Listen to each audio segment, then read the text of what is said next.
वालेकुम dear students, आज हमारा लेसन 12 है मेंटेनेंस एक्टिविटीज के बारे में। इंडस्ट्रियल प्लानिंग एंड कंट्रोल का ये चैप्टर 8 है। बड़ा ही अहम टॉपिक है आज हमारा, और हम देखेंगे कि मेंटेनेंस क्या होती है और इसकी डिफरेंट टाइप्स जो हैं कौन कौन सी हैं। सबसे पहले हम देखते हैं कि मेंटेनेंस की डेफिनेशन क्या है। तो मेंटेनेंस का जो वर्ड है अमूमन जो है इसकी जो डेफिनेशन ली जाती है कि ये है कि जब मशीन खराब हो जाए तो उसको ठीक करने के लिए जो हम काम करते हैं उनको हम मेंटेनेंस कहते हैं। जबकि बाय डिक्शनरी और हम जब इंडस्ट्रियल सेटअप के अंदर आते हैं तो हम देखते हैं कि हर वो काम जो किसी भी मशीन और इक्विपमेंट को प्रॉपर कंडीशन में रखने के लिए किया जाए या मशीन को वर्किंग कंडीशन के अंदर रखने के लिए किया जाए, ये सारे के सारे काम मेंटेनेंस में ही आते हैं। यानी कि क्लीनिंग हो, ऑयलिंग हो, ग्रीजिंग हो, किसी बेरिंग की या किसी ब्रोकन पार्ट्स की रिप्लेसमेंट हो, ये सारी की सारी जो है ये मेंटेनेंस में ही आती हैं। तो मेंटेनेंस का मेन मकसद क्या हुआ कि मशीन को हमने बेहतरीन कंडीशन में रखना है, उसको खराब नहीं होने देना, और अगर खराब हो जाए तो उसके पार्ट्स की रिप्लेसमेंट करनी है और उसको दोबारा वर्किंग कंडीशन के अंदर लेके आना है। ये सारी जो एक्टिविटीज हैं ये हमारी मेंटेनेंस एक्टिविटीज कहलाएंगी। उसके बाद हम देखते हैं कि कौन कौन सी इसकी अहम टाइप्स हैं। यहाँ पे डिफरेंट स्केचेस दिखाए हुए हैं और मेंटेनेंस की एक्टिविटी जो है मेंटेनेंस परफॉर्म करते हुए इंजीनियर्स या मैकेनिक जो हैं वो दिखाए हुए हैं। सेकंड है हमारा टाइप्स ऑफ मेंटेनेंस कि कौन कौन सी मेंटेनेंस की टाइप्स हैं। तो टॉपिक के हवाले से, करिकुलम के हवाले से हम ब्रेकडाउन मेंटेनेंस को देखेंगे और उसके अलावा हम प्रिवेंटिव मेंटेनेंस देखेंगे और प्रिडिक्टिव मेंटेनेंस के बारे में पढ़ेंगे कि इनमें कौन कौन सी एक्टिविटीज आती हैं जो एक्टिविटीज इन डिफरेंट टाइप्स को एक दूसरे से डिस्टिंग्विश करती हैं, एक दूसरे से फर्क करती हैं। किसी भी मशीन की जो डिजाइन लाइफ है जिसके लिए वो डिजाइन की गई है, कोई मशीन 5 साल के लिए बनाई गई है, 10 साल की उसकी डिजाइन लाइफ है या 20 ईयर्स उसकी डिजाइन लाइफ है, तो उस डिजाइन लाइफ को मेंटेन करने के लिए हम कुछ पीरियोडिक मेंटेनेंस करते हैं। कुछ टाइम के बाद वीकली होती हैं, कुछ मंथली होती हैं, कुछ एनुअली हम काम करते हैं। जैसे कि हम डिफरेंट बेल्ट्स की एडजस्टमेंट करते हैं या रिप्लेस कर देते हैं उनको, कुछ पंप्स एंड मोटर्स की या डिफरेंट इक्विपमेंट की हम अलाइनमेंट करते हैं या लुब्रिकेशन करते हैं, जैसे कि रोटेटिंग पार्ट्स हैं उनकी लुब्रिकेशन होती है।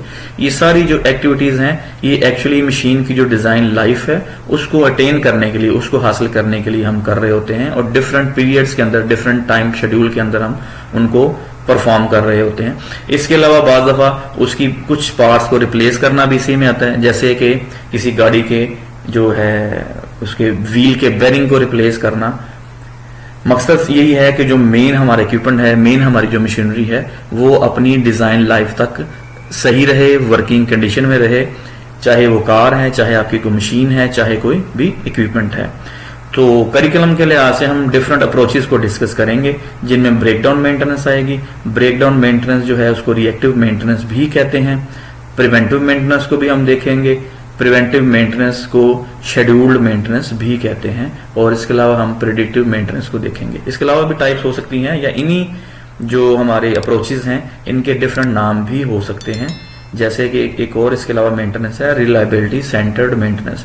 लेकिन फिलहाल हम करिकुलम के लिहाज से 3 जो मेन टाइप्स हैं इनमें रहेंगे हम। तो 1 बाय 1 को हम देखते हैं।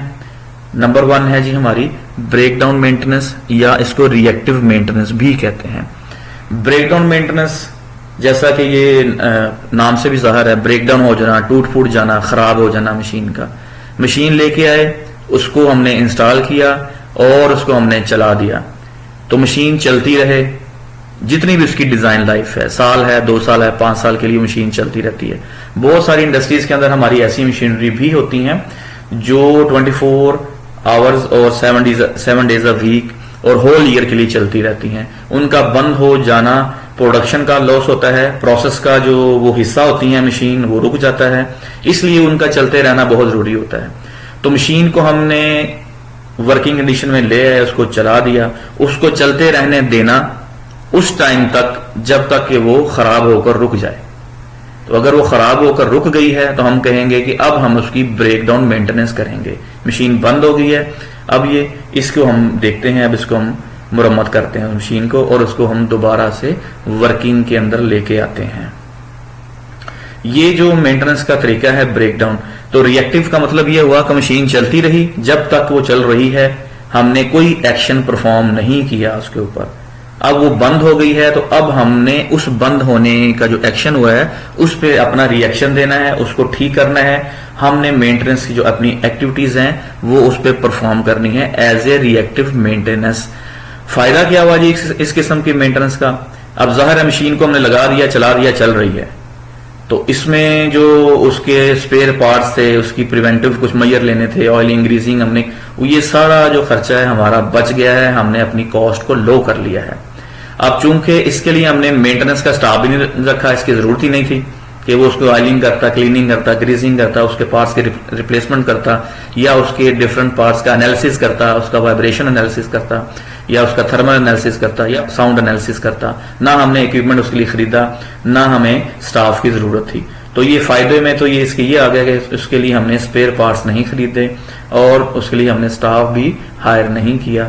फायदे हैं इसके, लेकिन जो उसके नुकसानात हैं इस किस्म की मेंटेनेंस के, वो ये है कि जब भी ये मशीन बंद होगी, सडनली बंद होगी, तो उसको हम डाउन टाइम में चले जाएंगे, अनप्लान्ड डाउन टाइम होगा, हमारा प्रोडक्शन का लॉस होगा। अब जाहिर है कि जब ये ब्रेकडाउन में आ गई, ये बंद हो गई है, तो अब हमें लेबर जो है इस पे लगानी पड़ेगी और स्पेशली जो है ओवर टाइम पे इसको बंदों को रखना पड़ेगा कि जल्द से जल्द ये मशीन वर्किंग कंडीशन में आ जाए। तो लेबर कॉस्ट हमने बढ़ाई है और हमने ओवर टाइम की कॉस्ट भी बढ़ाई है, इसको जल्द से जल्द ठीक किया जाए। इसके अलावा जो है इसके रिपेयर और रिप्लेसमेंट जो इसके पार्ट्स होंगे, अब चलते रहे हैं, इसमें डैमेज कम भी हो सकता है, इसमें डैमेज ज्यादा भी हो सकता है। तो पार्ट्स की जो है इसमें रिप्लेसमेंट के लिए हमें जो है वो भी फिर कीमत ज्यादा अदा करनी पड़ेगी। समटाइम जो ब्रेकडाउन मेंटेनेंस का सबसे बड़ा नुकसान ये होता है कि छोटा पार्ट कोई फेल होता है जिसकी वजह से मशीन ब्रेकडाउन में चली जाती है, लेकिन उस छोटे पार्ट की फेलियर की वजह से वो बहुत सारे बड़े जो पार्ट्स हैं उसके अलावा उनको भी साथ में खराब कर देता है। फर्ज करें पंप का एक छोटा सा फेलियर जो है उसके सारे इंपेलर्स को डैमेज कर सकता है, या मोटर के अंदर छोटा सा डिफेक्ट, नट या बोल्ट का टूट जाना उसके सारे रूटर और उसकी बॉडी को भी डैमेज कर सकता है। तो समटाइम छोटा सा जो डैमेज है वो बहुत बड़े लॉस का, बहुत ज्यादा दूसरे पार्ट्स को नुकसान पहुंचाने का बायस भी बन जाता है। तो छोटा सा डिफेक्ट जो है वो बाद बहुत बड़े डिफेक्ट के अंदर, बहुत बड़े फॉल्ट के अंदर कन्वर्ट हो जाता है। तो ये इसके डिसएडवांटेज में है। तो ब्रेकडाउन मेंटेनेंस क्या हुई फिर कि मशीन चल रही है, चलती जा रही है, उसकी जो भी डिजाइन लाइफ थी वो पूरी करने के बाद या सम टाइम उससे पहले भी फेल होती है, तो हम जो रिस्पॉन्स देते हैं इस किस्म की मेंटेनेंस के लिए उसको हम रिएक्टिव मेंटेनेंस या ब्रेकडाउन मेंटेनेंस कहते हैं। यहाँ पे हम देखेंगे मशीन यहाँ हमने दिखाई है मोटर, तो पंप के साथ इसकी जो शाफ्ट थी, कपलिंग थी, ये चलते चलते इसका ज़ाहिर यहाँ से लग रहा है कि जैसे बैरिंग डैमेज हुआ है, मशीन की अलाइनमेंट जो है मोटर की शाफ्ट की वो खराब हुई है और मजीद उन्होंने उसका कवर भी खराब कर दिया है।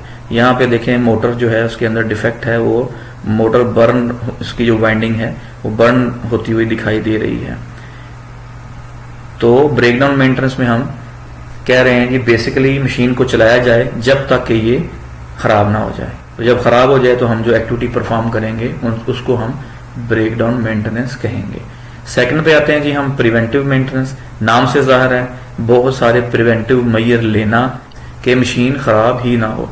Prevention is better than cure, इस जो जुमला है हमने सेंटेंस देखा है, इसके मजदाक इसके ऊपर अमल करते हुए हम प्रिवेंटिव मेजर लेते हैं और मशीन को खराब नहीं होने देते, या मशीन डैमेज होने से पहले ही हम उस डिफेक्ट को पकड़ लेते हैं, उस फॉल्ट को पकड़ लेते हैं और उसका हम पार्ट जो है वो रिप्लेस कर देते हैं। तो प्रिवेंटिव मेंटेनेंस में क्या हुआ फिर, अनएक्सपेक्टेड फेलियर जो होने वाले हैं फ्यूचर के अंदर उनको हम बचाने की अपनी पूरी कोशिश करते हैं और हम बहुत सारे काम शेड्यूल के अंदर वीकली, मंथली या एनुअली परफॉर्म करते हैं, जिससे उस मशीन की जो डिजाइन लाइफ है वो अचीव करते हैं हम, और समटाइम उस डिजाइन लाइफ से भी हम ऊपर चले जाते हैं अगर हमारी प्रिवेंटिव मेंटेनेंस बहुत अच्छी है। तो प्रिवेंटिव मेंटेनेंस में बहुत सारे काम ऐसे आते हैं जिनमें हम क्लीनिंग करते हैं, लुब्रिकेशन करते हैं, या सम टाइम जो है हम ब्रोकन पार्ट्स जो हैं उनको रिप्लेस करते हैं। ये मजीद उनको बड़े डैमेज से बचाती है। तो अमूमन स्टडीज हमें बताती हैं कि अगर हम प्रिवेंटिव मेंटेनेंस परफॉर्म करते हैं अपनी मशीन या इक्विपमेंट के ऊपर, तो ये 12% से लेकर 18% तक हमारे लिए कॉस्ट सेविंग हो सकती है। तो प्रिवेंटिव मेजर यहाँ पे दिखाए हुए हैं यहाँ पे इंजन को ऑयल रिप्लेस हो रहा है, ये भी प्रिवेंटिव मेजर है। ग्रीजिंग हो रही है, यहाँ पे बेरिंग जो है वो चेंज किया जा रहा है, और डिफरेंट जो है चेकलिस्ट के थ्रू चेक की जा रही हैं चीजें कि इसको ऑयल ठीक है, ग्रीजिंग हुई है, इक्विपमेंट के अंदर कुछ साउंड तो नहीं है। इस किस्म की जो हम चेक लिस्ट बनाते हैं, ये सारी जो है ये भी प्रिवेंटिव मेजर्स के अंदर आती है। तो हर वो काम जो मशीन को खराब ही ना होने दे या बहुत ज्यादा डैमेज होने से पहले ही हम उसको रिप्लेस कर दें, ये सारे जो हैं प्रिवेंटिव मेजर्स में आती है। अगर हमारे पास कार है, उसकी मिसाल हम लेते हैं, वो कार का हम जो एयर फिल्टर चेंज करते हैं, ऑयल फिल्टर चेंज करते हैं, या पीरियोडिकली 5000 किलोमीटर पे या 3000 किलोमीटर पर हम उसका ऑयल चेंज करते हैं, ये सारे जो हैं प्रिवेंटिव मेंटेनेंस के अंदर आते हैं। और अगर हमें व्हील के बेरिंग की आवाज आ रही है तो हम नेक्स्ट डे फौरी तौर पर उसको हम बेरिंग को रिप्लेस कर लेते हैं, और वो मशीन को मजीद डैमेज करने से बच जाता है।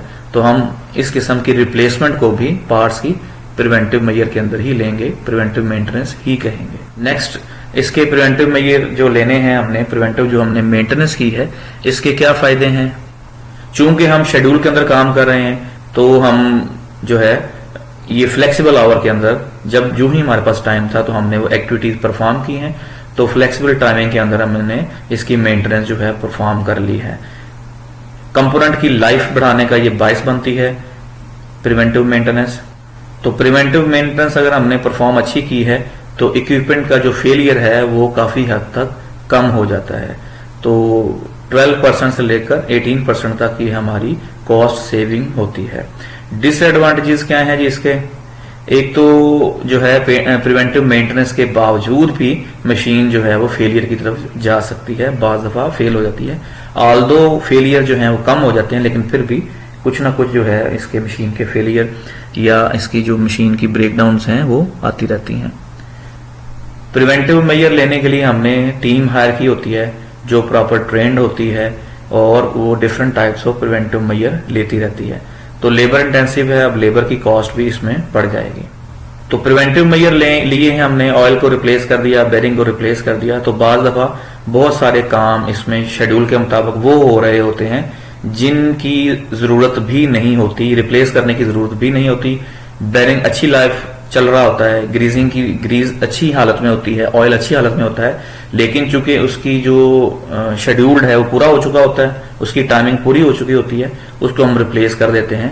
तो इस तरह अननीडेड मेंटेनेंस भी इसमें प्रिवेंटिव मेजर में आ जाती है। तो नेक्स्ट चलते हैं जी हम प्रेडिक्टिव मेंटेनेंस। प्रेडिक्शन से लफ्ज ये निकला हुआ है, पेशन गोई करना, फ्यूचर को प्रेजेंट के अंदर ही असेस कर लेना, इवेलुएट कर लेना, एनालिसिस कर लेना। तो इसमें बहुत सारे जो टेक्निक्स आती हैं जिनमें हम मशीन के बारे में डाटा एनालिसिस करते हैं। कौन कौन सा डाटा एनालिसिस करते हैं, हम देखते हैं कि मशीन की जो साउंड है वो विद इन रेंज है। हम देखते हैं कि मशीन जो हीट प्रोड्यूस कर रही है, मोटर्स हैं, पंप्स हैं, गियर्स हैं या गियर बॉक्सेस हैं, उनकी जो हीट है वो प्रॉपर टेम्परेचर के नीचे नीचे ही है जो मशीन के डिजाइनर ने या मशीन के मैन्युफैक्चरर ने हमें दिए हुए हैं, चीजें लिमिट्स दी हुई हैं उसके अंडर ही हैं। और इसके अलावा हम डिफरेंट वाइब्रेशंस उसकी देखते हैं, वाइब्रेशन एनालिसिस करते हैं। तो इसमें ऐसे इक्विपमेंट, ऐसी टेक्निक्स आ जाती हैं कि हम मशीन की जो कंडीशन है, मशीन की जो हालत है, उसको हम देखते हुए प्रिडिक्ट कर सकते हैं कि ये फ्यूचर में मंथ के लिए, 2 मंथ्स के लिए या 6 मंथ के लिए ये मशीन वर्किंग में ही रहेगी, चलती रहेगी, इसको, इस इक्विपमेंट को, इस कंपोनेंट को रिप्लेस करने की जरूरत नहीं है। तो ऐसी एक्टिविटीज जो हम मशीन की कंडीशन से चेक करते हैं उनको हम प्रिडिक्टिव मेंटेनेंस कहते हैं। तो मशीन की कंडीशन हमने चेक कर ली कि इसकी साउंड जो है विद इन रेंज है, इसका जो टेम्परेचर है मशीन एलिमेंट का विद इन रेंज है, इसकी जो वाइब्रेशन है विद इन रेंज है, तो ये मशीन इस टाइम बेहतरीन कंडीशन के अंदर है और नेक्स्ट वीक के लिए या मंथ के लिए ये बेहतरीन परफॉर्मेंस के अंदर रहेगी, बेहतरीन वर्किंग कंडीशन के अंदर रहेगी। तो इस किस्म की जो मेंटेनेंस एक्टिविटीज हैं, टेक्निक्स हैं, इनको हम प्रिडिक्टिव मेंटेनेंस कहते हैं। जो प्रिडिक्टिव मेंटेनेंस है उसका फायदा ये होता है कि अनप्लान जो हम ब्रेक डाउन कर रहे होते हैं वो भी कम हो जाती हैं, और बहुत सारे काम जो हम प्रिवेंटिव मेजर लेते हुए कर रहे होते हैं उनकी भी बचत हो जाती है।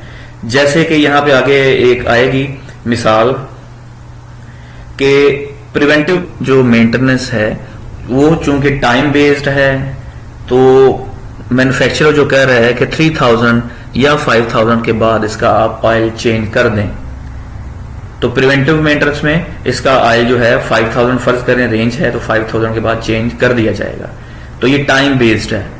लेकिन प्रिडिक्टिव मेंटेनेंस के अंदर उस ऑयल की क्वालिटी को एनालिसिस किया जाएगा, उसकी जो ऑयल की कंडीशन है उसका एनालिसिस किया जाएगा, डिफरेंट टेक्निक्स के जरिए, डिफरेंट एलिमेंट्स के जरिए उसको देखा जाएगा। तो प्रिडिक्टिव मेंटेनेंस जो है ये मशीन की कंडीशन के ऊपर बेस कर रही होती है, ना कि शेड्यूल के ऊपर।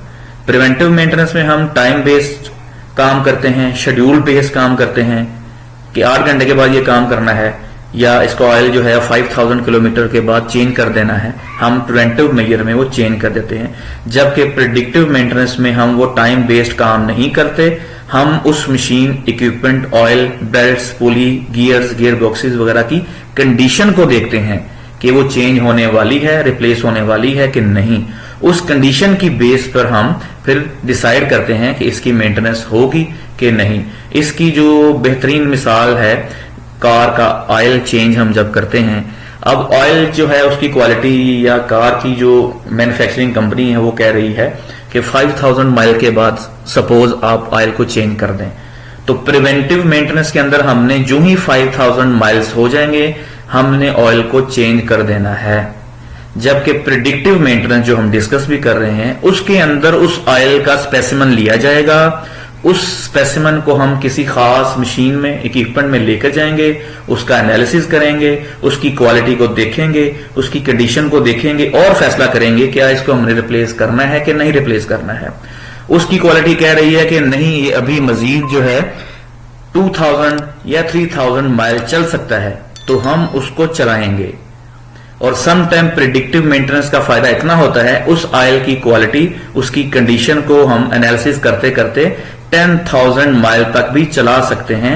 10,000 माइल पे जब उसकी क्वालिटी जो है हमें बता दे एनालिसिस करने के बाद कि इसको अब रिप्लेस हो जाना चाहिए, ये अब मजीद काम करने के काबिल नहीं रहा, इसकी जो लुब्रिकेटिंग है वो अच्छी नहीं रही, इसकी कूलिंग जो कैपेसिटी है वो ठीक नहीं रही, तो उसको हम फिर चेंज कर देंगे। तो प्रिडिक्टिव मेंटेनेंस में हम एनालिसिस जब हमने पीरियोडिकली किया है तो उसने फिर हमारी वो उसी ऑयल की जो लाइफ है वो बढ़ा दी है, और एक्चुअली ये हमारे लिए बहुत ही ज्यादा कॉस्ट सेविंग रहा। तो यहां हमने ऑयल की भी एग्जांपल ली है, लेकिन इसके अलावा जो डिफरेंट उसके पार्ट्स हैं मशीन के, बेरिंग्स हैं, गियर बॉक्सेस हैं, पुलीज हैं, कोई और मशीन एलिमेंट्स हैं, उनको या मशीन की हम मोटर की जो है कंडीशन है उसको एनालिसिस करते हैं, हम पंप के एनालिसिस करते हैं, या किसी मशीन की हम साउंड से, उसकी वाइब्रेशन से या उसके थर्मल एनालिसिस से हम उस मशीन की क्वालिटी को, उसकी वर्किंग लाइफ को जब असेस करते हैं, एनालिसिस करते हैं, फिर हम उस रिजल्ट की बेस पर हम फैसला करते हैं कि ये मशीन जो है ये मजीद कितने टाइम के लिए चल सकती है, यहाँ पे कोई किसी किस्म की रिप्लेसमेंट की जरूरत नहीं है। तो प्रिवेंटिव मेंटेनेंस में टाइम बेस्ड है, शेड्यूल बेस्ड है, हमने रिप्लेस चीज को कर देना है, हमने ऑयलिंग कर देनी है, हमने ग्रीसिंग कर देनी है। जबकि प्रिडिक्टिव मेंटेनेंस जो है उसमें हम मशीन की जो है डिफरेंट कंपोनेंट्स का एनालिसिस करेंगे और उसकी बुनियाद पर हम डिसाइड करेंगे कि ये चलती रहेगी या फिर हमने इसको रोकना है, इसका हमने टाइम लेना है मेंटेनेंस के लिए और इसको हमने रिप्लेस कर देना है। तो ये बेसिक फर्क है प्रिवेंटिव मेंटेनेंस में और प्रिडिक्टिव मेंटेनेंस में। तो प्रिडिक्टिव मेंटेनेंस फिर ये कॉस्ट सेविंग होगी। प्रिडिक्टिव मेंटेनेंस जो है वो टाइम बेस्ड है, शेड्यूल बेस्ड है, जबकि प्रिडिक्टिव मेंटेनेंस जो है वो कंडीशन बेस्ड मेंटेनेंस है। यहाँ पे हमने प्रिडिक्टिव मेंटेनेंस के डिफरेंट इमेजेस देखे हैं। यहाँ पे जो है वो वाइब्रेशन एनालिसिस किया जा रहा है, इक्विपमेंट का वाइब्रेशन एनालिसिस किया जाता है उसकी कंडीशन को देखने के लिए। ये दोनों जो इमेजेस हैं, ये जो सेंसर हैं, ये जो इक्विपमेंट है, ये जो इंजीनियर है या मैकेनिक है, ये इसके वाइब्रेशन को एनालिसिस कर रहा है। अमूमन जब मशीन नई आती है तो उसकी वाइब्रेशन विद इन रेंज होती है, तो पीरियोडिकली डिफरेंट टाइम के बाद, 1 मंथ के बाद या 15 डेज के बाद उसकी वाइब्रेशन को एनालाइज किया जाता है और देखा जाता है कि इसकी जो पीक्स एंड वैलीज हैं बिल्कुल ह्यूमन बीइंग की ईसीजी की तरह, वो अप्स एंड डाउन्स, उसके जो पीक्स एंड वैलीज कैसी जा रही हैं, वो लिमिट के अंदर ही हैं। जो ही ये पीक्स एंड वैलीज जो हैं लिमिट के अंदर हों तो मशीन को चलने दिया जाता है। अगर ये थोड़ी सी भी लिमिट से ऊपर हो तो फिर देखा जाता है कि इसमें क्या डिफेक्ट आ रहा है या उसको फिर रिप्लेस किया जाता है। तो यहाँ पे वाइब्रेशन चेक हो रही है, ये साउंड एनालाइजर है, मशीन की जो साउंड है उससे हम देखते हैं क्या उसमें कोई खराबी तो पैदा नहीं हो रही, उसकी अलाइनमेंट तो खराब नहीं है, उसकी बेरिंग तो रिप्लेस होने वाले नहीं है। तो यहाँ पे साउंड एनालिसिस किया जा रहा है, यहाँ पे थर्मल एनालिसिस किया जा रहा है।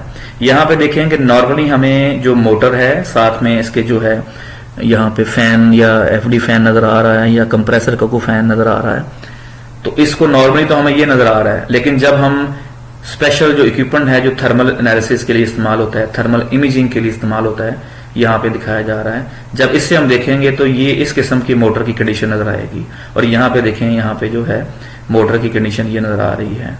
तो ये येलो, ग्रीन और रेड जो है ये थर्मल इमेजेस हैं। इनकी बुनियाद पर हम देख रहे होते हैं कि मशीन में कुछ खराबी है, मशीन हीट अप हो रही है। उसकी हीट अप होने की रीजन जो है वो शाफ्ट वियर एंड टियर हो सकती है या उसका बेरिंग जो है वो खराब हो सकता है। तो ये जो थर्मल इमेजिंग है ये भी हमें हेल्प कर रही है इस इक्विपमेंट का एनालिसिस करने के लिए कि मशीन को हमने फिर मेंटेनेंस में लेके जाना है, इसमें पार्ट्स को रिप्लेस करना है या हमने इसका फर्दर क्या सोल्यूशन करना है। तो ये जो सारी एक्टिविटीज हैं ये आपकी प्रिडिक्टिव मेंटेनेंस के अंदर आएंगी। तो प्रिडिक्टिव मेंटेनेंस के फायदे क्या हैं? एक तो ये इक्विपमेंट जो हमारा है, जो हमारी मशीन है, उसकी लाइफ जो है उसको प्रोलॉन्ग करेगा, उसको इंक्रीज करेगा। और चूंकि हम किसी मशीन को के पार्ट की खराबी की सूरत में करेक्टिव एक्शन ले रहे होते हैं तो ये हमें इसमें हेल्प करेगा। मशीन खराब होने से पहले ही हम प्रिडिक्टिव मेंटेनेंस करते हुए उसके जो है वो प्रोएक्टिव मैयर हम ले सकते हैं। मशीन खराब होने की तरफ नहीं जाएगी, पहले ही उसका डिफेक्ट पकड़ा जाएगा तो डाउन टाइम जो मशीन का है वो भी कम हो जाएगा। पार्ट जो हम प्रिवेंटिव मैयर में रिप्लेस कर रहे थे टाइम पूरा होने के बाद, तो वो उसमें भी कमी आएगी। तो पार्ट्स जो है हमारी लेबर जो है उसमें भी कमी आएगी। प्रोडक्ट की जो क्वालिटी है वो हम बेहतर हासिल कर सकेंगे। प्रिवेंटिव मैयर लेते हुए मशीन को खराब होने से पहले हमने पकड़ लिया है तो वर्कर जो है और हमारा जो एनवायरनमेंट है वो खराबी होने से बच जाएगा। तो वर्कर की और एनवायरमेंटल सेफ्टी में इंप्रूवमेंट आएगी। वर्कर चूंकि बेहतर एनालाइजर्स, बेहतर इक्विपमेंट यूज कर रहा है मशीन की हालत को जानने के लिए, तो वर्कर जो मोरल है वो भी बेहतर होगा। ये एनर्जी सेविंग है। और प्रिडिक्टिव मेंटेनेंस के बारे में कहा जाता है कि 8% से लेकर 12% तक ये हमारी कॉस्ट को सेव करेगी। वो खर्चा, वो कॉस्ट जो हमने प्रिवेंटिव मेजर्स के ऊपर या प्रिवेंटिव मेंटेनेंस के ऊपर हमने लगानी थी। कुछ नुकसानात भी हैं इसके कि जो हमारा इक्विपमेंट है, जो हमारा वाइब्रेशन को एनालिसिस कर रहा है, जो साउंड का एनालिसिस कर रहा है, जो थर्मल इमेजिंग बना रहा है, हमारा रिकॉर्ड कीपिंग है हमारी, तो इस किस्म का जो इक्विपमेंट है ये हमारा काफी महंगा आता है। इसकी जो कॉस्ट है, इसकी जो इन्वेस्टमेंट है ये हमें फिर करनी पड़ेगी एडवांस के अंदर। स्टाफ की ट्रेनिंग करनी पड़ेगी क्योंकि ये स्पेशल किस्म का इंस्ट्रूमेंट है, स्पेशल किस्म का ये जो है ना इक्विपमेंट है, तो इनकी ट्रेनिंग जो है उस पर भी फिर हमारी कॉस्ट आएगी। तो ये जो है इसके कुछ डिसएडवांटेजेस भी हैं।